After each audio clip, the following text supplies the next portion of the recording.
மக்களுக்கு நல்லது பண்றதுக்கு அரசியலுக்கு வாங்கடா, கொள்ளை அடிக்கிறது கொலை பண்றதுக்கு அரசியலுக்கு. கடந்த ஒரு வார காலமாவே ஒரு 4-5 நாளாவே கொலை கொள்ளை வன்புணர்வு நடந்து கொண்டு இருக்கிறது. அங்க அந்த கூட்டம் நடந்துட்டு இருக்கு. இதுக்கு அரசு என்ன பண்ணுது, மின்வெட்டு, அது இதுன்னு நிறைய விஷயங்களை மீடியாக்கள் உங்கள்கிட்ட கொண்டாந்து காமிச்சிட்டே இருக்கும். உங்களுக்கே ஒரு மனசு டக்குன்னு பதறி இருக்கும். என்னடா நம்ம ஒரு ஆட்சியை தேர்ந்தெடுத்து வச்சோம், நம்ம விஜயனுடைய ஆட்சியில் இவ்வளோ குறைகள் கொண்டாந்து காமிச்சிக்கிட்டு இருக்காங்களே, பூரா நெகட்டிவிட்டியாக இருக்கேன்னு உங்களுக்குலாம் மன வருத்தம் கூட ஆயிருக்குங்களே. நான் கடந்த 4-5 நாளாக இதை தான் கொண்டாந்து ஃபோக்கஸ் பண்ணி காமிச்சிட்டு இருக்காங்க. இது மீடியாவோட ஒரு நரேட்டிவ் செட் பண்ணிட்டு இருக்காங்க. எதற்காக இந்த நரேட்டிவ் செட் பண்ணிட்டு இருக்காங்க நம்ம நேற்றுக்கே சொல்லிட்டோம். அவங்க ஒன்றும் நடக்காத விஷயங்கள்லாம் கொண்டாந்து சேர்க்கலாங்களே, ஒரு சின்ன சின்ன விஷயத்தெல்லாம் கூட இதுக்கு முதல்வர் தான் காரணம் அப்படி இப்படிலாம் கொண்டாந்து செட் பண்ணிட்டு இருக்காங்க. அதுவும் தவறு தான். ஆனால் நடக்கிற விஷயங்களை கொண்டாந்து காமிக்கிறீங்க, அதில் தவறு கிடையாது. ஆனால் இதே அரசு உடனடியாக அங்கே நடவடிக்கை எடுக்குது அப்படிங்கிறது நீங்கள் கொண்டாந்து காமிக்கணும்ல இந்த மீடியா. இன்னைக்கு இந்த கோயம்புத்தூர் சிறுமி இந்த கொலை வழக்கில் கூட 24 மணி நேரத்தில் அந்த குற்றவாளிகள் 2 பேரை கைது பண்ணி உள்ள ஒன்று வச்சாங்கல்ல, அதே நீங்கள் கொண்டாந்து சேர்க்கணும்.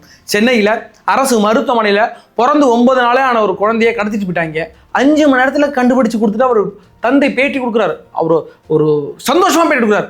ஏன்னா இவ்வளோ 30-40 போலீஸ் வந்து ரவுண்ட் அப் பண்ணிட்டாங்க, வேற லெவல் பண்ணி கொண்டாந்து டக்குன்னு குழந்தை கண்டுபிடிச்சு கொடுத்தாங்க. அப்பெல்லாம் சொல்லும் போது புதுசாக இருக்கு. ஏன்னா இதுக்கு முந்தைய ஆட்சியில் என்ன இருப்பாங்க, என் குழந்தைக்கான 2 நாளாக தேடிக்கிட்டு இருக்க, போலீஸில் கம்ப்ளைண்ட் கொடுத்தா திருப்பி அனுப்பிடுறாங்க. அப்படிலாம் பார்த்தோம்ல, இதெல்லாம் புதுசாக இருக்கு. இதையும் கொண்டாந்து மக்கள்கிட்ட காமிங்க. இந்த மீடியா எதுக்கு நரேட்டிவ் செட் பண்ணிட்டு இருக்காங்க அப்படிங்கிற மேட்டரை பார்ப்போம். அதற்கு பிறகு பிரபு, கனிமவளத்துறை அமைச்சர் பிரபு நேற்று நைட்டு 2 மணிக்கு ரைடு விட்டுக்கிறாப்பலைங்களேன். அவர் பதவியேற்றதுலேருந்து பல பேருக்கு பயம் வந்துட்டு. இப்போ கூட ஸ்ரீபெரும்புத்தூரில் வந்து ஒரு நிறைய கல்குவாரிகளை லாக் பண்ணி, அதுக்கு பிறகு இங்கே பார்த்தீங்கன்னா கூட மதுரை, கோயம்புத்தூர் சைடு, அதுக்கு பிறகு கன்னியாகுமரி பல இடங்கள் லாக் பண்ணிட்டாங்க. இப்பெல்லாம் இந்த கல்குவாரி ஓடர்களுக்கு இந்த பிரபுங்கிற பேரை கேட்டாலே, ஹே பிரபு, ஹரே ராம் கிருஷ்ண ஜெகநாத் பரமானந்த் மேற கல்குவாரி ஏண்டா வர மூட போறியா பாகம் அப்படின்ட்டு அழுகுற அளவுக்கு இருக்கிறாங்க. அந்த அளவுக்கு செம்ம ஒரு ஆய்வு நடத்திக்கிட்டு இருக்கிறாரு, யாருக்கும் தெரியாமல் நடத்திக்கிட்டு இருக்கிறார். இன்னைக்கு கூட ஒரு 18 வாகனங்களை அரெஸ்ட் பண்ணி உள்ள வச்சிருக்கிறாரு. பல நடவடிக்கைகளை எடுத்துக்கிட்டு இருக்கிறார். அது என்னென்ன நடவடிக்கை அப்படிங்கிறத பார்க்க போகிறோம். அதற்கு பிறகு பார்த்தீங்கன்னா இந்த கோயம்புத்தூர் சிறுமியுடைய அந்த கொலை வழக்கில் அந்த தாயாரே சம்மந்தப்பட்டிருக்கிறார் அப்படின்ற வீடியோக்கள் வந்துட்டு இருக்காது. எந்த அளவுக்கு ஒன்று, அது எந்த அளவுக்கு மக்கள் புரிஞ்சுக்கணும் அப்படின்னு இருக்குல்ல. என்கிட்ட ஒரு நரேட்டிவ் அவங்க செட் பண்ணுறாங்கன்னா, ஐ மீன் அவங்க பெண் மேலே தவறு இருக்கு அப்படிங்கும் போது நீங்கள் விஜய் அரசை காப்பாற்றுறது, தாவேக அரசை காப்பாற்றுறத நீங்கள் முட்டு கொடுக்குறீங்களான்னு சில பேர் கேட்டுட்டு இருக்கிறாங்க. இதில் விஜயுடைய அவருடைய நடவடிக்கை என்னவாக இருக்கும், என்ன எடுத்துக்கிட்டு இருக்காரு அப்படிங்கிறத நம்ம கொண்டாந்து சேர்க்கணும்ல. அதற்கு பிறகு பார்த்தீங்கன்னா மின்வெட்டு, தமிழ்நாடு முழுக்க அறிவிக்கப்படாத மின்வெட்டு நடந்துட்டு சென்னை பகுதிகளெல்லாம் பல இடங்களில் போராட்டம் நடக்கலாம். நீங்கள் பார்த்துருக்கீங்க. அது என்னென்ன நடந்துகிட்டு இருக்கு அப்படிங்கிறத நம்ம டீட்டெயிலாக பார்க்க போகிறோம். வாங்க வீடியோக்குள்ள போகலாம். நான் உங்கள் எங் தாத்தா.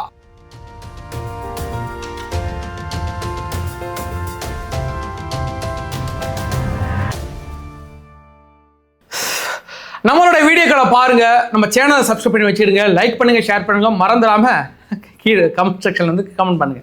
சரி, நம்ம என்ன பார்க்க போறோம்னா, இந்த திமுக அரசு வந்து ஒரு நரேட்டிவை செட் பண்ணிட்டு இருக்காங்க. அதற்கு இந்த மீடியா உறுதுணையா இருக்கு. இப்போ இந்த காலகட்டம் கூட கிடையாது. திமுக ஆட்சி காலத்திலையும் இந்த மீடியாக்கள்லாம் திமுக கண்ட்ரோல் தான் இருந்துச்சு. அதிமுக காலத்திலையும் இந்த மீடியாக்கள்லாம் திமுக கண்ட்ரோல் இருந்துச்சு. இப்போ தாவேக ஆட்சி காலத்திலையும் மீடியாலாம் திமுகவுடைய கண்ட்ரோல் தான் இருக்குங்க. இப்படியாக பெரிய அளவில் இல்லைனாலும் ஓரளவுக்கு அவங்க இன்ஃப்ளூயன்ஸ் இருக்கு. அதன்படி தான் நம்ம ஏற்கனவே அவங்க போட்ட திட்டங்கள் அவங்களுக்கு தேவை ஒரு 1 வருஷம் அல்ல 1.5 வருஷம் திமுகவுக்கும் தேவை தன்னை பலப்படுத்திக்கிறது. இப்போ வந்து ரொம்ப பலம் குறைந்திருக்கிறாங்க. தன்னை பலப்படுத்திக்கிட்டு அது வரைக்கும் தாவேக ஆட்சி ரொம்ப மோசமான ஆட்சி அப்படிங்கிற நரேட்டிவை மக்கள்கிட்ட கொண்டு சேர்த்துக்கிட்டே இருப்பாங்க. அதற்கான நரேட்டிவை தொடர்ந்து நேற்றையோட இந்த வீடியோவில் நம்ம ஃபுல்லாக பார்த்துருப்போம். அதே மாதிரி தற்போது என்ன பண்ணுறோம்னா, மீடியாக்கள் இல்லை இந்த பிரச்சனை நடக்குதுங்க, அந்த பிரச்சனை நடக்குதுங்க, அந்த பிரச்சனை நடக்குது, இங்கே இவர் இது பண்ணிட்டாங்க, தாவேக்கால் அதை பண்ணிட்டாங்க, தாவேக்கால் இதை பண்ணிட்டாங்க, தாவேக்கால் இதை பண்ணிட்டாங்க, தாவேக்கா. நான் என்ன சொல்கிறேன்னா, தமிழ்நாட்டில் இன்னைக்கு ஓட்டு போட்டாங்கல்ல, எத்தனை கோடி பேர் போட்டு யாரை கொண்ட மைக்கை நீட்டினா நான் தாவேக்காவுக்கு தான் ஓட்டு போட்டேன், தாவேக்காவுக்கு தான் ஓட்டு போட்டேன், தாவேக்காவுக்கு தான் ஓட்டு போட்டேன்னு சொன்னால ஒருத்தன். இன்னைக்கு இந்த இளைஞர் சமுதாயம் முழுக்க தாவேக்காண்ட ஓட்டு போட்டுச்சு. எவனாச்சும் ஒருத்தன் எங்கேயும் திருடி போயிருப்பான். அவனை சட்டையை முடிச்சு, ஏய் நீ எந்த ஆள்றா அப்படின்னு கேட்கலாம், நான் தாவேக்கால் அப்படின்னு சொல்லுவான். ஏன்னா அவன் தாவேக்காக ஓட்டு போட்டிருப்பான். தமிழ்நாட்டில் இன்னைக்கு இருக்கிற பெரும்பாலான இளைஞர்கள் தாவேக்காக ஓட்டு போட்டாங்க, ஒரு மாற்றம் வரணும். அதுல 100 பேர் திருடனா இருப்பான், அதுல 100 பேர் அயோக்கியனா இருப்பான். எவனாச்சும் எங்கே திருடி போட்டானோ அவனை பிடிச்சி நீ எந்த கட்சிக்கு ஓட்டு போட்டா, தாவேக்கா ஓட்டு போட்டாங்க. தாவேக்கா ஓட்டு போட்டியா ஒன்னு நீ சொல்லிடுறாங்க. தாவேக்கா நிர்வாகி இந்த தவறு செய்து விட்டாங்க, தாவேக்கா நிர்வாகி இந்த பெண்ணுக்கு தொந்தரவு கொடுத்தாங்க. நீ தமிழ்நாட்டில் இனி ஒரு 80% பீப்புள் யாரை கேட்டாலும் தாவேக்கா தான் சொல்லுவான். அதனால இந்த குற்றம் எடுத்துறவங்க தாவேக்கான ஒரு நரேட்டிவ் செட் பண்ணிட்டு இருக்காங்க. அவங்க ஆயத்தமாகிட்டு இருக்காங்க. புரிகிறதா? அடுத்த ஆட்சியை கவிழ்ப்பதற்காகவும் அதற்கு பிறகு திமுக அதிலிருந்து மேலெழுதுவதற்காகவும் அவங்க ஒரு நரேட்டிவ் செட் பண்ணிட்டு இருக்காங்களே, அதை நோக்கி தான் நகர்ந்துகிட்டு இருக்காங்க. அது விடுங்க. அது போக நிறைய பேர் கேள்வி கேட்டிருந்தீங்க, இல்லைங்க தாவேக்கா ஆட்சி அப்படிலாம் கலைக்க முடியாதுங்க, நமக்கு அங்கேருந்து பாமக செல்லு நம்ம ஆள் எடுத்துக்கலாங்க, இங்கே ஒரு அமமுக எம்எல்ஏ இருக்கிறாருங்க, அங்கேருந்து ஆள் எடுக்கலாம். பாமக ஆளை எடுக்க முடியாது தெரியுமா? அன்புமணி ராமதாஸெல்லாம் வெயிட்டாக சிக்கிருக்கிறாப்புல. அங்கே ஒரு அரசு மருத்துவம் அவர் அமைச்சராக இருந்த காலத்தில் வெயிட்டாக சிக்கிருக்கிறாப்புல. அவரெல்லாம் உள்ள வர முடியாது. அமமுக எம்எல்ஏலாம் கதம் பண்ணுவாங்க. புரியுது. அதெல்லாம் அவங்க ஈஸியாக அவங்க கவுக்குது எல்லா வழி இருக்குது. ஒன்று கம்யூனிஸ்டோட கையில் இருக்கு. அவங்க 2-4 சீட்டு வச்சுருக்காங்க. அதை கொத்திட்டு போயிட்டாங்கன்னா முடிஞ்சு போச்சு. இது யாருடைய பெரிய பிளான்னா பிஜேபியோட ஒரு பெரிய பிளான். பிஜேபிக்கு மிகப்பெரிய பயம் தொற்றிருக்கிறது. ஏன்னா காங்கிரஸ் கூட சேர்ந்துட்டாங்க. அப்போ அந்த தென் மாவட்ட மாநிலங்களெல்லாம் தாவேக்காவும் காங்கிரஸும் சேர்ந்து ஆட்சி அமைச்சு அந்த ஏரியா ஃபுல்லாக பிடிச்சிருவாங்க. ஒரு 6-7 மாநிலங்கள் இருக்குது. அது ஃபுல்லாக கவர் பண்ணிட்டாங்கன்னா நம்ம கதை காலியாகிடும். அப்படிங்கிறதுனால இந்த திமுகவும் இந்த பாஜகவும் அதிமுகவும் ஒன்று சேர்ந்து தான் இந்த திட்டத்தை நடத்திக்கிட்டு இருக்கு. அப்படிங்கிறத நேற்றுக்கு மாணிக்கம் தகர் ஓப்பனாக போட்டு உடைச்சிட்டாரு. இதில் வந்து இப்பயே திமுகலாம் முட்டு கொடுக்க ஆரம்பிச்சான். என்னமா முட்டு கொடுக்குறான்? என்ன அதாவது பாஜக திமுக சேர்ந்தா என்னங்க தப்பு? ஏற்கனவே 1999 2021 வரைக்கும் நாங்களாம் கூட்டணியில் இல்லையா அப்படிங்கிற மாதிரி பேசிட்டு அவங்களே தயாராகிட்டு இருக்காங்க. அதெல்லாம் அந்த மூவ்மெண்ட் நோக்கி தான் நகர்ந்துக்கிட்டு இருக்காங்க. அதெல்லாம் விடுங்க. காலப்போக்கில் அதெல்லாம் மக்களிடத்தில் புலப்பட்டு போடுவாங்க. 2031 எலெக்ஷன் நம்ம பார்ப்போம். அதற்கு பிறகு இந்த கோயம்புத்தூர் சிறுமியுடைய அந்த கொலை வழக்கில் தாயாருக்கு ஒரு மிக முக்கிய காரணம் இருக்கிறது, அவங்களுக்கு மிகப்பெரிய பங்கு இருக்கிறது அப்படின்ற ஒரு வீடியோ ஒன்று வெளியானுச்சு. அந்த வீடியோ பார்க்கும்போது அவங்க கிளியராக சொல்கிறாங்க, அந்த அம்மா தூங்கிட்டு இருந்துச்சுங்க, நாங்கள் போய் கிளப்புனோங்க, அந்த அம்மா ஃபுல் போதையில் இருந்துச்சுங்க, எனக்கு என்னமோ அந்த அம்மாவே நீங்கள் விசாரிங்க, அவங்க மேலே சந்தேகம் இருக்குது அப்படின்னு சொன்னாங்க. நம்ம உடனே அதை பார்த்தோன்னே இது என்ன ஒரு புதுசாக இருக்குது, இது கொஞ்சம் பொறுமையாக இருந்து விசாரிச்சு பார்ப்போம் அப்படின்னு பார்க்கும்போது 2-3 வீடியோக்கள் ஆடியோக்கள் வந்துச்சு. அந்த பொண்ணு தொலைஞ்சு போய் 5 மணிக்கு தொலைஞ்சு போனோம். அந்த பொண்ணுக்கே தெரியாது அவங்க அம்மா அந்த அளவுக்கு போதையில இருந்தாங்க. நாங்க போய் எழுப்பணும், எந்திரிக்கவே கிடையாது. காலையில தான் அந்த பொண்ணுக்கே தெரியும். இது ஓப்பனாவே நான் சொல்றேன். அந்த பொண்ணு தொலைஞ்சு போனதே தெரியாது. நாங்க போய் பொண்ணு காணாம போச்சு பவி எந்திரினா இந்த அளவுக்கு தான் அந்த பொண்ணு இருந்தா. ஆனா போலீஸ்காரங்க சல்லடை போட்டு தேடினாங்க. 12:30 இருந்து எல்லாருமே தேடினாங்க. அவங்க அப்பா ஒரு ஷாப்ல இருந்து வேலையை விட்டு வந்து 7 மணி அளவில் தான் அவரு அங்கேயும் தேடிட்டு அப்புறம் கம்ப்ளைண்ட் கொடுத்தாரு. இதுதான் உண்மை. அதாவது ஒருத்தவங்க கூட தெரியாம அந்த பொண்ணு போக கிடையாது. முட்டாய் வாங்கி கொடுத்தான், அது வாங்கி கொடுத்தான், அதெல்லாம் உண்மை கிடையாது. அவங்க அம்மாவுக்கு பழக்கப்பட்டிருக்கு. அந்த பொண்ணு வந்திருக்காங்க, போயிருக்காங்க, பழகிருக்காங்க. அந்த ஆளுதான் வாங்கி கொடுத்துருக்கான். நல்லா போட்டுட்டு மக்கா விட்டு பிள்ளை இழுத்துட்டு போயிட்டான். அப்படி நம்மளுடைய நண்பர் ஒரு சப்ஸ்கிரைபர் ஒருத்தர் இருக்கிறார். அவர் கூட சொன்னா நானும் அங்கே தாங்க இருந்தேன். அந்த அம்மா வந்து ரொம்ப லேட்டாக தான் பார்த்தா அந்த ஓரமாக உட்காந்துருந்துச்சு. அதுக்கு தான் தெரியுது எனக்கு அது மது போதையில தான் உட்காந்துருக்கு, ரொம்ப ஒரு கிறக்கமாகவே இருந்துச்சு அப்படின்னு தான் சொன்னார் வச்சுக்கலாம். அதற்கு பிறகு தற்பொழுது அந்த அம்மா வந்து ஒரு பேட்டி ஒன்று கொடுத்துச்சு. அந்த பேட்டியில தான் அது உண்மையாக இருக்கக்கூடும் அப்படின்னு நம்மளே நம்ப வச்சுது. என்ன கேட்டீங்கன்னா, அந்த அம்மாட்ட கேட்குறாங்க, நிருபர்கள் கேட்கும் போது முன்னுக்கு பின் அப்படியே வரனா பேசிக்கிட்டே இருக்கு. 4 வருஷங்குது, 2 வருஷங்குது, அதுங்குது இதுங்குது சொல்லிக்கிட்டே இருக்கும் போது நீங்க வந்து மது பழக்கம் இருக்குன்னு சொல்றாங்களே, நீங்க மது குடிக்கிறீங்க, நீங்க மது குடிச்ச பாட்டில் அந்த போட்டோலாம் எங்கள்கிட்ட இருக்கு அப்படிங்கும்போது டக்குன்னு என்ன சொல்லிவிட்டுனா, என் புருஷன் வந்து ஒரு குடியார புருஷங்க, அவர் வந்து பெப்சி பாட்டில் வந்து சரக்கை ஊற்றி ஃப்ரிட்ஜில் வச்சுட்டு போயிட்டாரு. நான் வெயிலுக்கு கறக்கம் வந்து எடுத்து குடிச்சிட்டாங்க. அவருக்கு ஒரு ரூபாய் குடிச்சோன்னே எனக்கு தெரிஞ்சு போச்சு, தூக்கி வச்சுட்டு போயிட்டாங்க. அப்படியே கிறக்கமா இருந்துச்சுங்க. அவர் வந்து ஃபுல்லாக தண்ணி அடிப்பாரு. சரிங்களா, நான் சொல்லிடுறேன். நான் அவர் தண்ணி அடிக்கிறப்போ என்ன பண்ணியிருக்காரு, முந்தானத்து அவர் குழந்தை காணாம போறக்கு ஒரு நாளைக்கு முன்னாடி கருப்பு கலர் ஜூஸ் என்னமோ ஜூஸ்ல வந்து வாங்கி கலந்து ஃப்ரிட்ஜுக்குள்ள வச்சிருந்திருக்காரு. அது எங்களுக்கு தெரியாதப்ப என்ன பண்ணிருக்கேன், எல்லா வேலையும் நான் முடிச்சுட்டு தூங்கி எந்திரிச்சிட்டு ஒரு 2 மணி இருக்கும். 2 மணிக்கு எந்திரிச்சு சரி ரொம்ப தொண்டையில வந்திருக்கு, சரி ஜில்லுன்னு ஃப்ரிட்ஜுக்குள்ள தான் இருக்கேன். அதை எடுத்து ஒரு முடக்கு தான் குடிச்சு, அது குடிச்சா ஒரு மாறு இருந்ததுன்னு சொல்லி அப்போதையே அதை தூக்கி அதை வச்சு போட்டு அந்த டைம்ல எனக்கு என்ன ஆச்சுன்னு தெரியல. அந்த ஒரு மணி நேரத்துக்குள்ள ஒரு மாதிரி தலை சுத்தி வந்து நான் படுத்துட்டேன். இத்தனோண்டு ஒரு மணி குடிச்சா கறக்கமா இருக்குமா? எங்க ஆளு ஒரு கோட்டு வீரம் பாட்டில் ஏற்றி விட்டா சரக்கு போதை இல்லைன்னு உட்காந்துருக்காங்க. இந்த அம்மா ஒரு மணி குடிச்சோன்னா போதை ஆயிட்டான். அது அந்த காலேஜ் படிக்கிற காலத்தில் காலேஜ் போய் குடிச்சிட்டு போயிட்டாங்க, வீட்டில் போய் மாட்டிக்கிட்டாங்க. வீட்டில் பிடிச்சி அம்மா அப்பா கேட்கும் போது இல்லை என் ஃப்ரெண்டு வந்து கலருன்னு சொல்லி கொடுத்தான், குடிச்சிட்டேன், அதில் சரக்கு மிக்ஸ் பண்ணிட்டாங்க, எனக்கு தெரியாது அப்படின்னு ஒரு காரணம் சொல்லுவாங்கல்ல. அதெல்லாம் காந்தி காலத்திலே ஒழிஞ்சு போன காரணம். அந்த காரணத்தை கொண்டாந்து மீடியாவில் அந்த அம்மா சொல்லுது. நான் அதனால தான் அந்த குடிச்சதுனால தான் என் புருஷன் வச்சுட்டு போனது, ஃப்ரிட்ஜில் வச்சுட்டு போனது நான் தெரியாமல் எடுத்து குடிச்சிட்டேன்னு சொல்லுது. அப்போ அந்த அம்மா குடிச்சு அப்படிங்கிறத ஒத்துக்கிட்டு அதற்கு பிறகு அந்த அம்மாவுக்கு இல்லீகல் அஃபெக்ஷன் இருந்துச்சு அப்படின்னு சொல்லியிருந்தாங்க. அதுவுமே எனக்கு வந்து இன்னும் திடீர்னு இப்படிலாம் சொல்கிறாங்கன்னா, நிருபர் கேட்குறாரு, ஆமாம் ஒரு 2 வருஷத்துக்கு முன்னாடி ஒரு டிரைவர் கூட ஓடி போயிட்டாங்கிற மேட்டர் அந்த அம்மாவே சொல்லுது. எனக்கு அந்த டிரைவருக்கு ஒரு இல்லீகல் அஃபெக்ஷன் இருந்ததுங்கிற சொல்லு அந்த அம்மாவே ஓப்பனாக சொல்லுதுன்னா, இந்த பெண் அன்னைக்கு இந்த 2 பேர் வந்தாங்க இல்லை, அவங்க 3 பேரும் சேர்ந்து மது அருந்திருப்பாங்க. அந்த அம்மா ஃப்ளாட் ஆனதுக்கு பிறகு அந்த குழந்தைய கடத்திட்டு போயிட்டாங்க, அந்த சாக்லேட் தரேன்னு சொல்லி கடத்திட்டு போயிட்டாங்க அப்படின்னு ஒரு தேரி முன்வைக்கப்படுகிறது. இப்போ நம்ம உட்காந்து சொல்லிட்டு உட்காந்து ஒரு ரூம்ல உட்காந்துட்டு என்னன்னாலும் சொல்லலாம் வைங்களேன். அது உண்மைன்னு ஒன்று இருக்குல்ல, அது போலீஸ் விசாரிச்சுட்டு இருக்காங்க, அந்த அம்மாவையும் விசாரிச்சுட்டு இருக்காங்க. கூடிய விரைவில் அந்த மேட்டர் வெளில வந்துருங்களேன். பட் அவங்க வைக்கிற தேரி இந்த 3 பேர் சேர்ந்து மது குடிச்சிருக்காங்க, அந்த போதை அதிகமானாலும் அம்மா படுத்துட்டு இவங்க தூக்கிட்டு போயிட்டாங்க. இன்னொன்று இந்த அம்மா குடிச்சிட்டு படுத்துட்டுங்க, அந்த பிள்ளை வெளில விளையாண்டுட்டு இருந்துச்சுங்க, ரோட்ல போகிற 2 பொறிக்கு வெளில அழைச்சிட்டு போயிட்டாங்க. அப்படிங்க எதுவாக இருந்தாலும் அது போலீஸ் கஸ்டடியில் உள்ள வந்துட்டு அதற்கு பிறகு உள்ள போலீஸ் விசாரிச்சு சொல்ல போறாங்க. Within 2 days or 3 days matter வெளில வந்துட போகுது. அவங்களுடைய சித்தியோட ஆக்ஷன்லாம் ஓவரா இருந்துச்சு. அந்த அம்மா வந்து எங்களுக்கு நிதி வேணுங்க, எங்களுக்கு பணம் வேணுங்க, எங்களுக்கு வந்து சரியான நிதி இந்த கொடுக்கணும் அப்படின்ற அந்த கான்செப்டே இருக்கும்போது நமக்கு ஒரு டவுட் வருது. என்னம்மா குழந்தை செத்து போயிட்டு அக்கா குழந்தை இறந்து போயிட்டு அப்படிங்கும்போது நீ என்ன செய்ய, என் குழந்தைக்கு ஒரு நீதி வேணும், என் குழந்தைக்கு ஒரு நீதி வேணும்னு சொல்லாமல் எங்களுக்கு நல்ல செட்டில்மெண்ட் கொடுக்கணும் அப்படிலாம் சொல்லும் போது நமக்கு வியடா இருக்குது. குடும்பமா என்ன அது அப்படிங்கிற மாதிரி இருக்குன்னு வச்சுக்கலாம். அதுக்கப்புறம் எங்களுக்கான நிவாரண நிதி வந்துட்டு கலெக்டர் மினிஸ்டர்லாம் தரேன்னு சொல்லியிருக்காங்க. அது எவ்வளோ என்ன அப்படிங்கிறதுலாம் எங்களுக்கு தெரியல. ஏன்னா ரொம்ப கஷ்டப்படுற ஒரு குடும்பம் தான் நாங்களும். ஸோ அதனால அதுக்கான நிவாரண நிதி எவ்வளோ அப்படிங்கிறத ப்ராப்பராக எங்களுக்கு சொல்லணும். ஸோ சிஎம் சார் வந்துட்டு ப்ராப்பரான ஒரு இன்ஃபர்மேஷனை வந்துட்டு அஃபிஷியலாக அவர் சொல்லணும் தான் எதிர்பார்த்துட்டு இருக்கோம். அதற்கு பிறகு இந்த விஷயத்தில் அதாவது தமிழ்நாடு காவல்துறையினர் வந்து ஒரு பேட்டி ஒன்று கொடுத்தாங்க. அதாவது ப்ரெஸ்ஸுக்கு என்ன நடந்துச்சு அப்படிங்கிறது பேர் தான். அதில் வந்து ஆர்வி ரம்யா பாரதி அதாவது மேற்கு மண்டல ஐஜியாக இருக்காங்க. அவங்க வந்து அந்த ப்ரெஸ் கான்ஃபரன்ஸ் போது சிரிச்சுக்கிட்டு இருந்த வீடியோக்கள் வெளியானுச்சு. சில பேர் சொன்னாங்க இது வந்து ஏஐ பண்ணிட்டாங்க, இப்படி ஏஐ பண்ணி எல்லாம் பரப்பிட்டு இருக்காங்க அப்படின்னு தாவக சைட்லேருந்து சில பேர் வந்து பேசிக்கிட்டு இருந்தாங்க. சில பேர் இவ்வளோ ஒரு சென்சிட்டிவான விஷயம் ஒரு இன்சென்சிட்டிவாக நீங்கள் எப்படி பிஹேவ் பண்ணுறீங்க, ஒரு போலீஸாக இருந்துட்டு இன்சென்சிட்டிவாக அப்படி பிஹேவ் பண்ணுறீங்க அப்படின்னு சில கேள்வி முன்வைக்கப்பட்டாங்களே. அது எப்போ நடந்துச்சு அப்படிங்க பார்க்குறோம். ப்ரெஸ் கான்ஃபரன்ஸ் வைக்கிறதுக்கு முன்னாடியே ரொம்ப நேரம் அவங்க டிஸ்கஸ் பண்ணிட்டு இருக்கும்போது சிரிச்சுக்கிட்டு இருந்தாங்களே. அதற்கு பிறகு வந்து இது சரியா, நம்ம எப்படிப்பட்ட சுச்சுவேஷனில் இருக்கிறோம், ப்ரெஸ்ஸுக்கு முன்னாடி எப்படி உட்காடுறோம், இந்த எதை பற்றி பேச போகிறோன்னு இருக்கிற ஒரு சாதாரண ஒரு இஷ்யூனா நம்ம நார்மலாக சிரிச்சுக்கிட்டு பெரிய இஷ்யூ ஆயிருக்காது. நம்ம இருந்து ஒரு குழந்தை இறந்து போயிட்டு இதில் காவல்துறையும் அவங்க பங்கு இருக்குது. அப்படி இருக்கிற பட்சத்தில் அவங்க ஒரு கிளாரிஃபிகேஷன் கொடுக்குறாங்கன்னா அந்த இடத்துல சிரிச்சுக்கிட்டு இருந்தால் அது தப்பாக தான், இன்சென்சிட்டிவ் தான். நம்ம ஒரு சாவு வீட்டுக்கு போகும்போது எப்படி இருக்கும், சிரிச்சுக்கிட்டு உட்காந்துருப்பீங்களா? சாவு வீட்டில் போயிட்டு அது வந்து இன்சென்சிட்டிவ் ஆகிடும். ஏன்னா சாவுட்டில் வந்து சிரிச்சுட்டு இருக்கான் அப்போ நமக்கே கடுப்பாகும்ல, பக்கம் சிரிச்சுட்டு இருக்கான் சாவுட்டில் எப்படி இருக்கும் நமக்கு. அதே மாதிரி தான் அந்த அம்மா உட்கார்ந்துருக்கு. ஒரு விஷயம் நம்ம கிளாரிஃபிகேஷன் கொடுக்க போகிறோம், எல்லாம் தமிழ்நாடே கொதிச்சிருக்கு. அப்போ இந்த அம்மா உட்காந்து சிரிச்சுட்டு இருக்கும் போது அது இன்சென்சிட்டிவான விஷயம் தான். அதான் மக்கள் கேள்வி கேட்டு சரிதான். இதில் எங்குமே ஏஐ கிடையாது, வீடியோக்கள் எதுவுமே ஏஐ கிடையாது.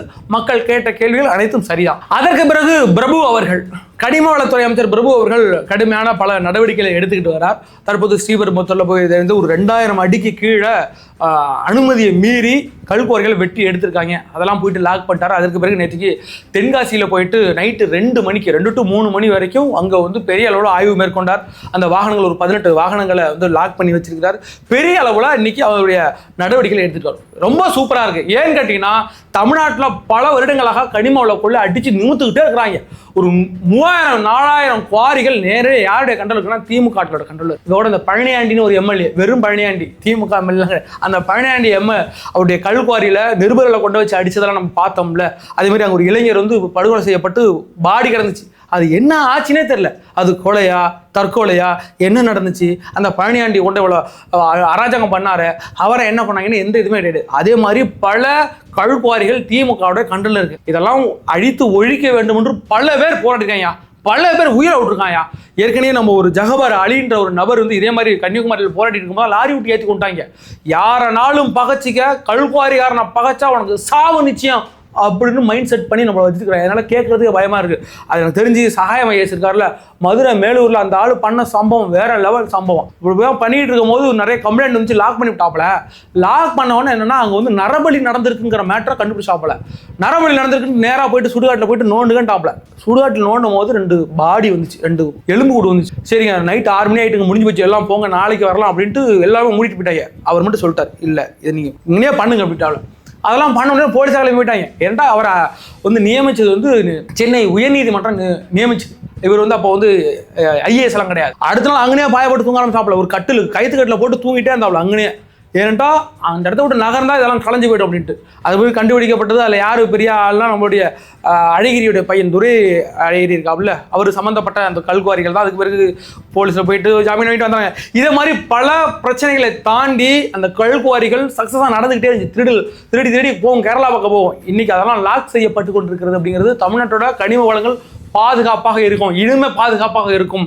நல்ல நடவடிக்கைகள் நடந்துகிட்டு இருக்கு. நைட்டு 2 மணிக்கு 3 மணிக்கெல்லாம் போயிட்டு அவர் தன்னுடைய ஆய்வுகளை மேற்கொள்ளும் போது மிக சிறப்பாக இருக்கும். அதற்கு பிறகு அவர் அடுத்தடுத்த கட்டமாக என்னென்ன பண்ண போறார், எத்தனை குவாரிகளை அவர் லாக் பண்ணி அந்த முறைகேடாக நடக்குதுல அதெல்லாம் லாக் பண்ண போறார் அப்படிங்கிறது அடுத்தடுத்த காலகட்டத்தில் நம்ம பார்ப்போம். அதற்கு பிறகு தமிழ்நாட்டில் அறிவிக்கப்படாத மின்வெட்டு நடந்துகிட்டு இருக்கிறதா தமிழ்நாட்டில் அப்படின்னு பல தலைவர்கள், பல எதிர்க்கட்சி தலைவர்கள் கேள்விகளை தொடுத்திருக்கிறார்கள். அது இந்த கேள்வி சரியான கேள்வி தான். ஏன்னா சென்னையில் கடந்த ஒரு வார காலமாக அன்டைமில் எந்த ஒரு டைம் பீரியடே இருக்காது. ஒரு நாள் 4 மணி நேரம் கரண்ட் இருக்காது, ஒரு நாள் 5 மணி நேரம் கரண்ட் இருக்காது, ஒரு நாள் முழுக்க கரண்ட் இல்லாமல் இருந்துச்சு. இதுக்கு என்ன காரணம் அப்படிங்கிறது இதுவரைக்கும் அரசு தரப்புலேருந்து ஒரு ப்ராப்பர் அறிக்கையாக வெளில வராது, ஒரு சங்கட்டமாக இருந்துச்சு. பல பேர் கேள்வி கேட்டுக்கிட்டாங்களே. என்ற சென்னையில் உள்ளவங்களுக்கு தெரியும். நம்ம உட்காந்துட்டு என்னங்க இப்படி கேள்வி கேட்டுறோம். சென்னையில் இந்த வெயில் நேரத்தில் கரண்ட் இல்லாமல் புழுங்கிக்கிட்டு இருக்க அந்த மக்களுக்கு தான் அதோட வழி தெரியும் வைங்களேன். அது பல கேள்விகள். இதுக்கு திமுக தாங்க காரணம், திமுக இதுக்கு கருப்பாடுகளாக இருந்து செயல்பட்டுக்கிட்டு இருக்கிறாங்க அப்படிலாம் நிறைய வந்துச்சு. இதுக்கு திமுக அவங்க ஆட்களை வச்சு கரண்டை கட் பண்ணிக்கிட்டு இருக்காங்க அப்படின்னு. அது தற்போது கூட நம்மளுடைய மின்சாரத்துறை அமைச்சர் CT நிர்மல்குமார் ஒரு இன்டர்வியூ ஒன்று கொடுத்திருந்தார். அதில் ஒரு பெரிய ஒரு கான்செப்ட் இருக்கு. ஏன்னா இந்த மின்வெட்டு வருவதற்கு என்ன காரணம் அப்படிங்கிறத பார்க்க வரோம். அதுக்கு அவர் சொல்லியிருந்தார், ஒரு மினிட் ஒரு 1,40,000 ஊழியர்கள் பணியாற்ற வேண்டிய இடத்துல இப்போ வெறும் 70,000 ஊழியர்கள் தான் இருக்கிறாங்க. இதுவே மிகப்பெரிய பிரச்சனையா இருக்கு அப்படின்றாங்க. அப்புறம் அதே கேள்வி திருப்பி கேட்குற மாதிரி இருக்கும். திமுக காலத்தில் இதே 70,000 பேர் தான் இருந்தாங்க, அப்போ ஏன் அந்த மின் வெட்டு வரல, இப்போ மட்டும் ஏன் வருது அப்படின்ற கேள்வி சரியான கேள்வி தான் நம்ம கேட்க முடியும். ஆனால் அங்கே இருக்கிறது சில பேர் மின்சாரம் இன்னும் பற்றாக்குறையாக இருக்கிறது. மின்சாரம்லாம் கரெக்டாக தான் இருக்கு. அது சாதாரண காலகட்டங்களில் ஒரு 3,500 மெகாவாட் மின்சாரம் தேவைப்படுகிறது. இல்லை இந்த குளிர் காலங்களில் ரொம்ப குளிராக இருக்கும், ரொம்ப மழை காலங்களில் நம்ம அதிகமாக ஃபேன் யூஸ் பண்ண மாட்டோம், ஏசி யூஸ் பண்ண மாட்டோம், லைட் யூஸ் பண்ண மாட்டோம். அப்படிங்கிற நேரத்தில் பார்த்தீங்கன்னா ஒரு 2,500 மெகாவாட் தான் யூஸ் ஆகும். ஆனால் இது கோடை காலம். கோடை காலம்னாலே எல்லார் வீட்லையும் ஏசி இருக்கிறவங்கள ஏசி ஓடிக்கிட்டே இருக்கும். பகலும் ஓடிக்கிட்டு இருக்கும், நைட்டு ஓடிக்கிட்டு இருக்கும், இப்போ ஃபேன் ஓடிக்கிட்டு இருக்கும், லைட் எரிச்சிக்கிட்டு இருக்கும். அப்போ அந்த காலகட்டங்கள்லாம் பார்த்தீங்கன்னா குறைஞ்சபட்சம் ஒரு 4,500 மெகாவாட் யூஸ் ஆகும். அப்படிங்கிற பட்சத்தில் ஹை வோல்டேஜ் இருக்கும்போது பல டிரான்ஸ்ஃபார்ம் வெடிக்குங்க. இது எல்லா இந்த கோடை காலங்களையும் நடக்கிற ஒன்று தான். அதே மாதிரி தான் இப்போ நடந்திருக்கு. அதுபோக 99% ஊழியர்கள் எல்லாமே சரியா இருக்கிறாங்க. இது போக 1% ஊழியர்கள் இன்னும் திமுகவுடைய ஆட்களுடைய கண்ட்ரோல்ல இருக்கிறாங்க. சொல்லப்போனால் மின்சாரத்துறையா, அதுக்கு முன்னாடி மின்சாரத்துறையாக இருந்த செந்தில் பாலாஜி, அவர் மூலமா பணியில சேர்ந்த பல இன்ஜினியர்ஸ் இருப்பாங்க. அவங்களோட பேச்சை கட்டிட்டு மின்சாரத்தை கட் பண்ணலாம், சில இன்ஃப்ளூயன்ஸ் இருக்கு. காந்தி நகர்ல போனதுக்கு எல்லாத்துலயுமே கட் ஆயிடுமா? இதுக்கு முன்னாடி அப்படிதான் கட் ஆயிருந்ததுங்களா? இதுக்கு முன்னாடி கட் ஆயிருந்ததுங்க. நாங்க புதுசா வந்திருக்கோமா இந்த ஏரியாவுக்கு? அப்படிங்களாண்ணா? சரி, காந்தி நகர்ல எந்த இடத்துல கட் ஆயிருக்கு? எங்கண்ணா? இந்த ஆப்போசிட்லீங்களா? அங்க நான் போன் பண்ணி கேட்டேன். மும்தாஜ் மேம் தானே ஏஇ. போன் பண்ணி கேட்டேன், அவங்க இங்க கட் ஆகலன்றாங்க. சரிங்களா? அதனால அவர்களும் இதற்கு ஒரு காரணம். அதெல்லாம் தேடி கண்டுபிடிச்சி நாங்கள் இன்னொரு 1 வீக்குள்ள நாங்கள் எல்லாமே சரி பண்ணிடும். அதுபோக இப்போ சென்னை மாதிரியான பெருநகரங்களில் 7 பேர் கொண்டு அந்த இன்ஜினியர் குழு இருக்கிறாங்க. அவங்களுக்கு வாகனம் கொடுத்துருக்கு, ரோந்து வாகனங்கள் இருக்கிறாங்க. எங்கேயாச்சும் ஒரு பிரச்சனையா நேராக போயிட்டு அதை சரி பண்ணி உடனே ஒரு ½ ஹவருக்குள்ள முடிச்சிடுறாங்க. அந்த அளவுக்கு நாங்கள் இது ரொம்ப பார்த்துக்கிட்டு இருக்கோம். இதற்கு மிக முக்கிய காரணமாக திமுக தான் அப்படின்ற குற்றச்சாட்டு. அது ஒரு 1% அவ்வளவு மட்டும்தான். அதுபோக 99% சில நிர்வாக ரீதிகளாக சில பிரச்சனைகள் இருக்கு. இப்ப நம்ம என்ன பண்றோம்னா, ஆட்சி ஏற்று இப்ப 12 நாட்கள் 13 நாட்கள் ஆகிறது. அதுக்குள்ள நம்ம என்னன்னா குதிரை வேகத்துல ஓடுங்கன்னு சொல்றாங்க. நான் மாற்றத்தை நோக்கி தான் உனக்கு ஓட்டு போட்டேன், மாற்றத்தை நோக்கி தான் உனக்கு ஓட்டு போட்டேன்னு நம்ம மேல குற்றம் சாட்டிக்கிட்டே இருக்கிறாங்க. இதுதான் அந்த அரசா அப்படின்னு. ஏன் கேட்டா இத்தனை நாள் இந்த அரசு கழுத வேகத்துல போயிட்டு இருந்துச்சு, நட போட்டுட்டு இருந்துச்சு. திடீர்னு வந்தோடனே குதிரை வேகத்துல ஓடு அப்படிங்கிறது சாத்தியம் இல்லை. புரியுதா? இன்னைக்கு கூட இந்த பெண்கள் இந்த வழக்குல குற்றமே நடக்கக்கூடாது, அவனுக்கு குற்றத்தை பத்தி யோசிச்சாலே அவனுக்கு பயம் வரணும், அந்த பொண்ணை தொடர்ந்து யோசிக்கிறது அவனுக்கு பயம் வரணும் அப்படின்னு சொல்லிட்டு இருக்கோம். ஆட்சி பொறுப்பேற்று 12 நாட்குள்ள 13 நாட்குள்ள அந்த பயத்தை அவனுக்கு உண்டாக்குறதுங்கிறது கஷ்டம். அவனுக்கு இது தொடர்ந்து ஒரு கடந்த 1.5 வருஷம் 2 வருஷமா இந்த பயம் இருந்துகிட்டே இருக்காங்க. பொண்ணு மேல கையை வச்ச பயம்னா புதுசா ஆட்சி வர நம்மளும் அதை கையில் எடுக்கும்போது அது நல்லா போயிட்டு இருக்கும். இத்தனை நாள் இப்படி ஓடிக்கிட்டு இருந்ததை பொசுக்குன்னு இப்படி ஓடுன்னு சொல்றது அது சாத்தியம் இல்லாதது. அதனால இப்பதான் பொறுப்பேற்று இருக்கிறா. நம்ம இன்னும் அந்த காரணத்தை சொல்றோம் அப்படின்னு எதிர்கட்சிகள் குற்றம் சொல்றாங்க. நீ எத்தனை நாளுங்க புதிய ஆட்சி சொல்றீங்க? 12 நாள் தான் ஆகுது, அப்புறம் புதிய ஆட்சி இல்லாமல் பழைய ஆட்சியா? அந்த மனுஷன் உட்காந்து பல துறைகளை உட்காந்து கண்ட்ரோல் பண்ணிக்கிட்டு இருக்கிறாரு. இன்னொரு 1 வருஷம் கழிச்சு இதே மாதிரி பிரச்சனை வந்துச்சுன்னா கண்டிப்பா இது அரசு பதில் சொல்லி ஆகணும். நம்மளே சண்டை போடலாம். ஏன்னு கேட்டீங்கன்னா, இப்போ ஒரு குற்றவாளிக்கு அந்த பயத்தை உண்டாக்குறதுக்கே நமக்கு ஒரு மாதம் இல்லை 2 மாதம் ஆக விஜய் ஆட்சி வந்திருக்கிறாரு. இதெல்லாம் போட்டிருக்கிறாரு. இவ்வளவு இந்த பிரச்சனை வரும்னு சொல்லியிருக்கிறாரு. இப்போ இன்னைக்கோட மீட்டிங் நடந்துகிட்டு இருக்கு. இப்போ நம்ம பேசிட்டு இருக்க அந்த நேரத்தில் மீட்டிங் நடந்துகிட்டு இருக்கு, தலைமை செயலகத்தில் நடந்துகிட்டு இருக்கு. அங்கே உள்ள அரசு அதிகாரிகளுக்கும் அதற்கு பிறகு காவல்துறை அதிகாரிகளுக்கும் வழக்கறிஞர்களுக்கும் பெண்கள் மீது கையை வைத்தால் அதற்கான தண்டனை உடனடியாக இருக்க வேண்டும் விஜய் தற்போது அறிவித்திருக்கிறார். இப்போது இது நடந்துகிட்டு இருக்கு. அப்படியாக இது கொஞ்சம் கொஞ்சமாக வரும். அதுக்கு அட்லீஸ்ட் குறைஞ்சபட்சம் ஒரு மாதம் இல்லை 1.5 மாதம் இல்லை 2 மாதம் நாள் எடுக்கும். அதை நோக்கி ஓடிக்கிட்டு இருக்கு. வந்த ஒரு 15 நாட்களில் இவ்வளோ போலீஸ் இவ்வளோ தீவிரமாக வேலை செய்கிறதையும் காவல்துறையினர் எந்த அளவுக்கு கொஞ்சம் ப்ரொடெக்ஷன் கொடுக்குறாங்க அப்படிங்கிறத நம்ம பார்த்துக்கிட்டு தான் இருக்கோம். எதிர்க்கட்சிகள் கேள்வி கேட்டுக்கிட்டு தாங்க இருப்பாங்க, நம்ம அதற்கு பதில் சொல்லிக்கிட்டே தான் இருக்கணும். ஏன்டா அவர்களின் போய் தடுக்க முடியாது. அது ஜனநாயகத்தின் குரல் நல்ல அவங்க எதிர்க்கட்சிகள் ஒழிப்பதும் மீடியாக்கள் ஒழிப்பதும் ஜனநாயகத்தின் குரலாக நம்ம பார்க்கணும். அதற்கான தவறாக இருந்தால் தவறு, சரியா இருந்தால் அதை உடச்சு நம்ம சொல்ல போகிறோம், அவ்வளோதான். தமிழ்நாட்டில் நடந்துகிட்டு இருக்க சில பிரச்சனைகள் நடந்துகிட்டு இருக்கு. அதே தலைவர் விஜய் அவர்கள், சிஎம் முதலமைச்சர் விஜய் அவர்கள் கண்ட்ரோலில் கொண்டு வரணும்னா கொண்டு வரணும், கொண்டு வருவார். அவருக்கு தெரியும்ல, அவர் அதுக்காக நாங்கள் உட்கார்ந்துருக்கார். இந்த இடைப்பட்ட இந்த ஒரு 2 வாரங்களுக்குள்ள அவருடைய ஆட்சி மிக சிறப்பாக இருக்கிறது அப்படிங்கிறத பார்க்குறோம். நடந்துகிட்டு இருக்க பிரச்சனையும் விஜய் அவர்கள் தான் பொறுப்பேற்க வேண்டும், அரசு தான் பொறுப்பேற்க வேண்டும். அதற்கு எந்த மாற்று கருத்து கிடையாது. தற்போது இது மாதிரி இந்த மின்வெட்டு மாதிரியான பிரச்சனைகள், அதற்கு பிறகு நடந்துகிட்டு இருக்க குவாரி முறைகேடுகள், அது எல்லாமே கண்ட்ரோலில் கொண்டு வராங்க. இப்போதான் அமைச்சர்கள் பொறுப்பேற்றிருக்கிறாங்க. அவர் அந்த அமைச்சர்கள் எல்லாமே புதிய அமைச்சர்கள், அவங்களுக்கு அதுதான் புதுசாக இருக்கு. நேற்று விக்னேஷ் அவர்கள் அந்த மதுவிலக்குத்துறை அமைச்சரோட பேட்டி கொடுக்கும்போது அவர் ப்ராப்பராக சொல்கிறார், என்ன நடந்தது, எனக்கு ஒரு 3 நாள் டைம் வேணுங்க, அதனால வெளில வர எல்லாத்தையும் நான் படிக்கணும், படிச்சுக்கிட்டு ஒரு நபர் மட்டுமே 30 பார்கள் வச்சிருக்காரு, இதெல்லாம் இப்போ கண்டுபிடிச்சிருக்கேன், அதெல்லாம் போய் நான் தடுப்பேங்க அப்படின்னு சொல்கிறார்ல. அதான் யதார்த்தம், அதான் நிதர்சனம். இது ஒன்றும் சினிமா மாதிரி கிடையாதுங்க. ஒரே நாள் எல்லாத்தையும் ரெடி காலி பண்ணிட்டு போகிறதுக்கு எனக்கு டைம் வேணுங்க அப்படின்றாரு. அந்த டைம் ஒரு 4 நாள் 5 நாள் எடுத்துருக்குறாங்க. அதே மாதிரி எல்லா வகையிலும் எடுத்து எல்லாம் சீரும் சிறப்பாக எல்லாம் ஒரு மாதம் 2 மாதத்துக்குள்ள இந்த தமிழ்நாடு ஒரு க்ளீன் ஆகி அதுக்கு பிறகு அந்த குதிரை வேகத்தில் நகர ஆரம்பிக்கும் அப்படிங்கிறத நம்ம புரிஞ்சுக்கலாம். சரி, இந்த உங்களுடைய கருத்துக்கள், தாழ்மையான கருத்துக்களை கமெண்ட் செக்ஷனில் பதிவிடுங்க. வேற ஒரு வீடியோ சந்திக்கும் வரை உங்களிடம் விடுவது நான் உங்கள் யங் தாத்தா.